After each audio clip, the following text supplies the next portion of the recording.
بسم اللہ الرحمن الرحیم۔ کہا جاتا ہے کہ نمرود کی ایک بیٹی تھی جس کا نام رحیمہ تھا، لیکن اسے ربہ کے نام سے پکارا جاتا تھا۔ جب نمرود نے حضرت ابراہیم علیہ السلام کو آگ میں پھینکا تو اس وقت وہ لڑکی اوپر محل پر سے یہ منظر دیکھ رہی تھی۔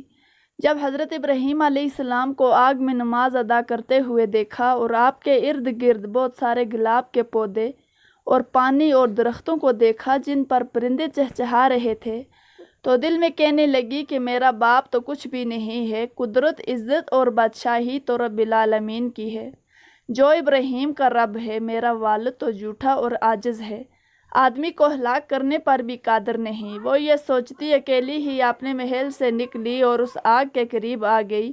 اس نے باہر سے حضرت ابراہیم علیہ السلام کو پکارا، اے ابراہیم، کیا آپ کے علاوہ بھی کوئی آپ کے رب کی بارگاہ میں اجازت پا سکتا ہے؟ آپ نے فرمایا، ہاں، وہ شخص جس کا دل میرے رب کے لیے خالص ہو۔ تو آگ میں اس کا بھی حال اسی طرح ہوگا جس طرح میرا حال ہے۔ اس نے کہا کہ میں چاہتی ہوں کہ تمہارے رب کے ساتھ صلح کر لوں۔ حضرت ابراہیم علیہ السلام نے فرمایا، تو پھر آگ میں داخل ہو جاؤ۔ اس نے آگ میں داخل ہونا چاہا لیکن ڈر گئی۔ حضرت ابراہیم علیہ السلام نے فرمایا، ڈرو نہیں۔ اسی وقت آگ کو حکم ہوا، اے آگ، میری بندی کی حفاظت کر۔ اس کے بعد وہ آگ میں داخل ہو گئی۔ وہ جس جگہ پاؤں رکھتی، اللہ کے حکم سے وہاں سے آگ ٹھنڈی ہو جاتی تھی۔ سبحان اللہ۔ اسی طرح وہ چلتے چلتے حضرت ابراہیم علیہ السلام کے پاس پہنچ گئی اور کہنے لگی، لا الہ الا اللہ، ابراہیم خلیل اللہ، میں نے یہ ارادہ کر لیا ہے کہ میں جب تک زندہ رہوں گی آپ کے دین کو نہیں چھوڑوں گی اور اپنے ظالم اور سرکش والد کو بھی دعوت دوں گی۔ ہو سکتا ہے وہ میری نصیحت مان لے۔ یہ کہہ کر وہ واپس آئی اور اپنے والد کے پاس گئی۔ وہ اس وقت تخت پر بیٹھا ہوا تھا اور اس کے لشکری اس کے ارد گرد جمع تھے، کچھ کھڑے تھے اور کچھ بیٹھے تھے۔ وہ جا کر کھڑی ہو گئی اور کہنے لگی، اے میرے باپ، تو کب تک جھوٹے دعوے کرتا رہے گا؟ کیونکہ خدائی اور قدرت و طاقت تو اس خدا کے لیے ہے جس نے ابراہیم علیہ السلام کے لیے آگ میں گلاب کے پھول، سبزہ باغات اور بے دریا پیدا کر دیا ہے۔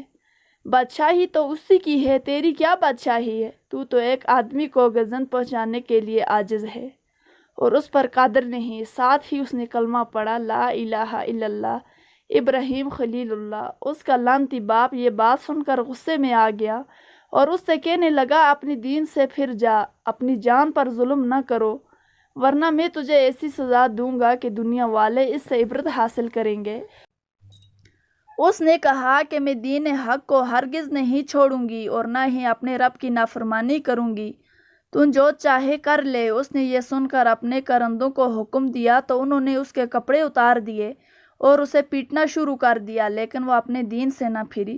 پھر نمرود نے اس کے دونوں ہاتھ کاٹ دینے کا حکم دیا تو اس کے کرندوں نے اس کے دونوں ہاتھ کاٹ دیے، لیکن اس اللہ کی بندی نے اف تک بھی نہ کی۔ پھر نمرود نے اسے مختلف سزائیں دی، لیکن وہ اپنے دین پر ڈٹی رہی، حتیٰ کہ اللہ تعالیٰ نے ایک فرشتے کو وحی فرمائی کہ وہ جنت میں جائے اور وہاں سے اعلیٰ پوشاک لے کر اس کے پاس جائے۔ وہ فرشتہ پوشاک لے کر اس کے پاس گیا اور وہ پوشاک اس کو دیا اور اس کے ساتھ اپنے نورانی پر اس کے بدن پر ملے تو اس کے تمام زخم اللہ کے حکم سے درست ہو گئے۔ اس نے وہ پوشاک پہن لی۔ پھر ایک تیز ہوا آئی اور اسے اڑا کر انجانے مقام پر لے گئی۔ اس کے بارے میں اللہ تعالیٰ ہی بہتر جانتا ہے۔ اگر ویڈیو پسند آئی ہو تو ویڈیو کو لائک کریں اور چینل یوٹیوب وائس کو سبسکرائب کریں۔ جزاک اللہ۔